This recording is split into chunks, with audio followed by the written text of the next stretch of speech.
আসসালামু আলাইকুম।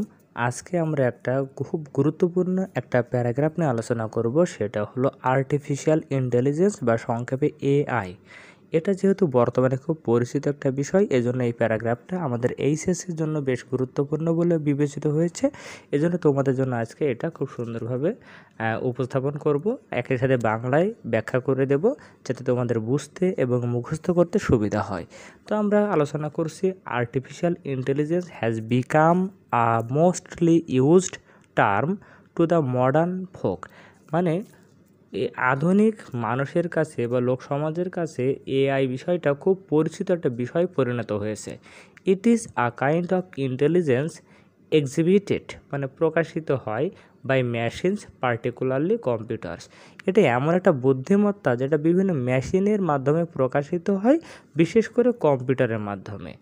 Artificial means man made, which is not natural.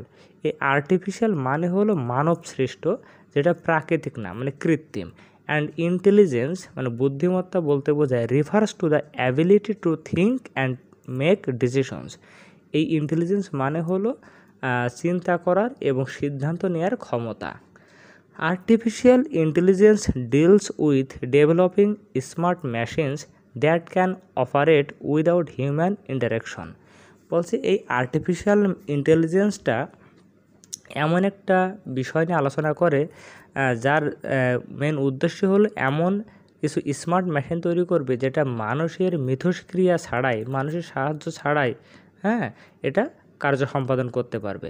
Today we can think of A machine, আজকে আমরা এমন একটা মেশিনের কথা চিন্তা করতে পারি that can work according to our needs, যেটা আমাদের প্রয়োজন অনুযায়ী কাজ করবে, উইদাউট প্রোভাইডিং ইনস্ট্রাকশনস, তাকে কোনো নির্দেশনা দেওয়া ছাড়াই সে নিজে থেকে আমাদের প্রয়োজন অনুযায়ী কাজ করবে। With the help of AI, এই এআইয়ের সাহায্যে মেশিনস উইল বি এবল, এই মেশিনগুলো সক্ষম হবে to learn, solve problems, plan things, think etc. এই মেশিনগুলো কী করবে, নিজে থেকে বিভিন্ন লার্ন করতে, মানে শিখতে, প্রবলেম সলভ করতে এবং বিভিন্ন পরিকল্পনা করতে এবং চিন্তাভাবনা করতেও সক্ষম হবে। Alan Turing is considered the father of artificial intelligence. এই আর্টিফিশিয়াল ইন্টেলিজেন্সের জনক বলা হয় অ্যালান টুরিংকে। He was the first person to conduct substantial research in the field. এই ক্ষেত্রে বাস্তবসম্মত গবেষণার সূচনা করেছিলেন এই অ্যালান টুরিং। অ্যান্ড হি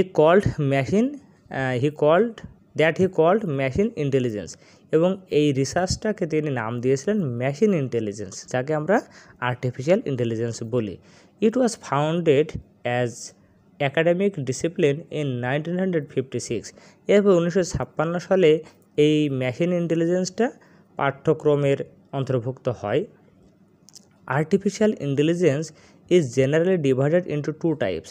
এই এআইটা প্রধানত দুই ধরনের, একটা narrow R week AI.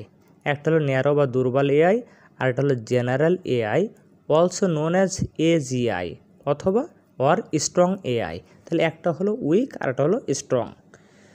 AI technology is widely used across industries, science and even government. এই এআই প্রযুক্তিটা ব্যাপকভাবে ব্যবহৃত হচ্ছে বিভিন্ন শিল্প কলকারখানায়, বিজ্ঞানের ক্ষেত্রে এবং সরকারি অধিদপ্তরেও। It is expected to improve industries like health care, manufacturing and customer services, leading to higher quality experiences for both workers and customers.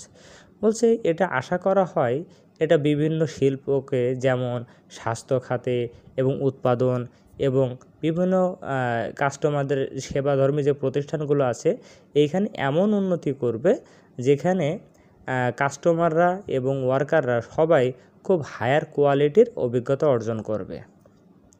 Some high profile applications, কিছু উচ্চ মাত্রার যে অ্যাপ্লিকেশন বা অ্যাপসগুলো আছে, like Google Assistant, Siri and Alexa, use AI capabilities to understand and respond to user interactions. এইগুলো সব এআইয়ের system বা দক্ষতা বা ক্ষমতা ব্যবহার করে, যাতে ইউজারদের কথা বুঝতে এবং সেই অনুযায়ী সাড়া দিতে কে সাহায্য করে। The growing use of artificial intelligence in the 21st century is influencing a societal and economic shift towards increased automation.